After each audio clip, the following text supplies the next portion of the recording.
शेतकऱ्यांना हमीभाव मिळावा म्हणून केंद्र सरकारनं नाफेडच्या मार्फत सोयाबीन खरेदी सुरू केली आहे।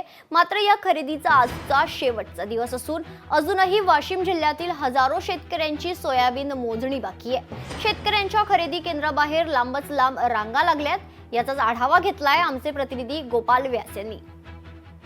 शेतकऱ्यांच्या सोयाबीनला हमीभाव मिळावा यासाठी केंद्र सरकारने नाफेडची केंद्र जे ते जिल्ह्यात उभारलेले आहेत। या ठिकाणी आपण पाहिलं तर आज नाफेडचा शेवटचा दिवस आहे।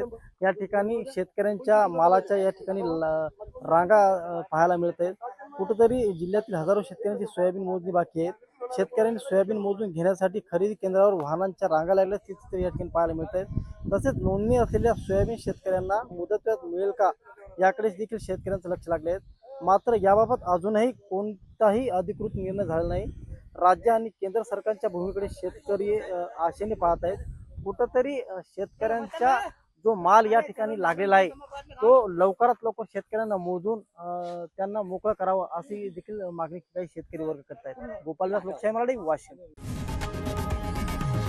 लोकशाही मराठी ऐका, पहा, जागरूक रहा।